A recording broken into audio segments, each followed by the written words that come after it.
Yo, this is your first time here, welcome. Been here before, welcome back. My name's Stephen, and today I'm going to be talking about how to start your tech channel in 2022-23 if you're still thinking about starting one. I'll be giving some tips on some what to do's, what not to do's, just kind of some general advice. For me, this is a video that usually I would have scripted in some way. I would even have some bullet points on how I was going to go through it, but I'm just kind of word vomit to help with some things that I've found on my journey. I'm not by any means a big channel. I'm only at like 1,500, 1,600 subscribers, only just monetized not too long ago, and I make literally nothing from it. And I just want to talk about things that may help you in your journey if you are thinking about starting a tech channel or have recently started one and want to get better. Well, you are here. Don't forget to click the subscribe button if you do enjoy my content and you want to see more from myself. I do a bunch of gaming reviews, a bunch of YouTube general stuff, be part of the community. I have a member option now if you want to pay something for that, which I still think is a mad idea that people do. But if you do enjoy my content, you want to see me produce more, you are more than welcome in the community. I won't waste any more of your time.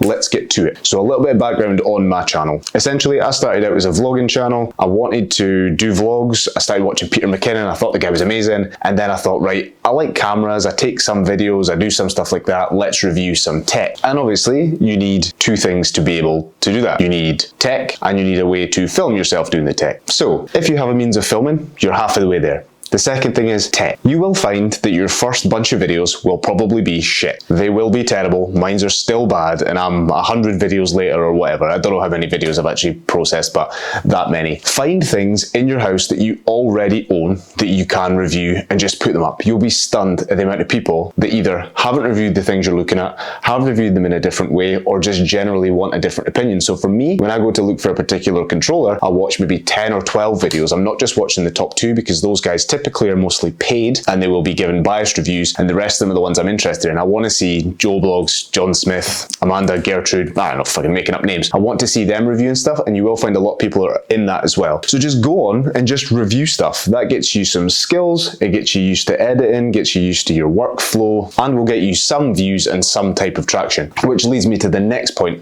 Don't worry about who's watching your stuff. That will naturally grow. Just worry about producing some content and getting better at it. Things will take off, you'll learn what hits, what doesn't, but don't spend time refreshing to look that you've had 3 views today, 4 views yesterday, 5 views the next day, and so on. It's just not the thing to do. I got wrapped up in the analytics of it so massively, and it just wasn't worth it in the long run. So just keep continuing pumping out content, and that will help you. That nicely segues into my next point, which is everybody seems to have an opinion that you need to niche down from the start to get this niche audience and blah, blah, blah. Fuck that. I think that you should produce content, a bunch of content, wide variety, and then niche down based on what does well for you. So for me, my controller videos and my gaming chair videos just seemed to hit naturally.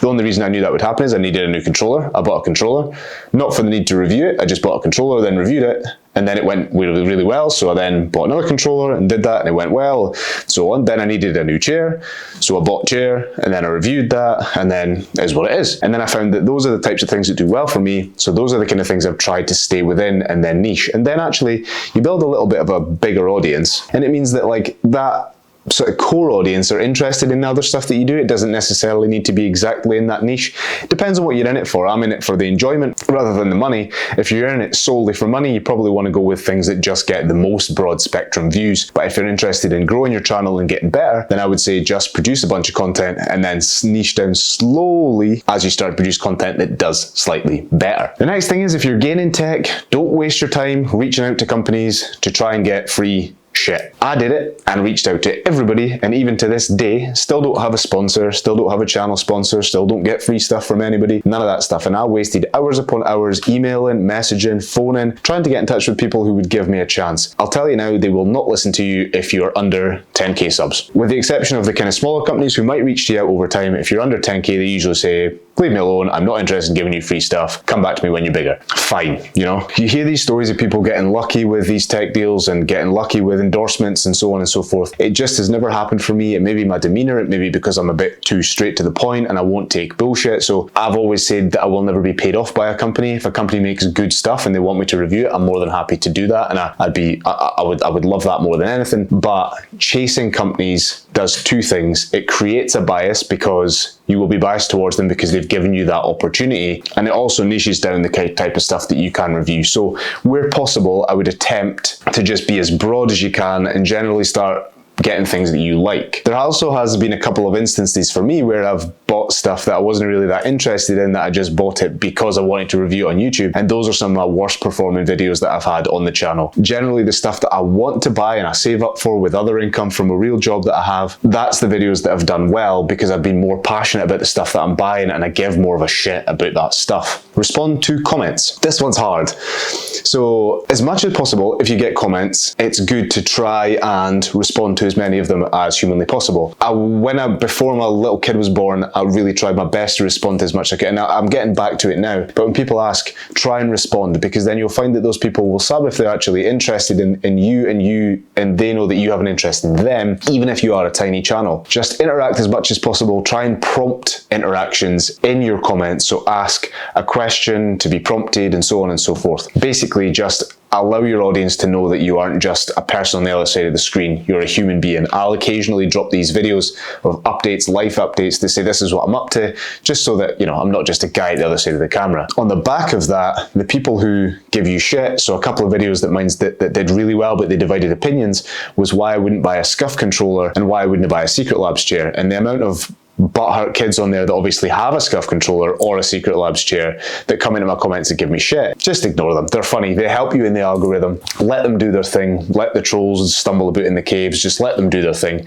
It helps you in the long run. Try not to engage with it. Says me who responds to them all and goes back at them, but do your best to just raise above it, give a sarcastic comment and move on. Watch other people's content. So if you're ever stuck for videos, the guys that do the massive videos, people are usually interested in your opinion on stuff, and you will find that just scrolling through your homepage, if you get it filled with things that are interesting to you, you can kind of not copy ideas, but just find topics of interest. If you're going, shit, I need to make a video, then just go have a look through on the homepage. That's the best way, and I'll find something else, say, okay, there's an interesting topic, maybe I can cover that. And that's just if you're ever squeezed out for ideas, you have an opinion on something. It's a nice way of knocking out some content. Which just leads me to the next thing, which is just try everything. Like, I've done a whole bunch of stuff. I tried This Week in Tech with like a news thing, I tried some reviews, I did the vlogs, I did blah, blah, blah. Just go out and try it. If you're thinking about starting it, just do it. Upload a video, it'll be shit. Even when you get 100 videos, 200 videos, you look back at your first few videos, you'll be raging at yourself. It's a total cringe, but the more you can practice, the better. So that was a lot of rambling from me.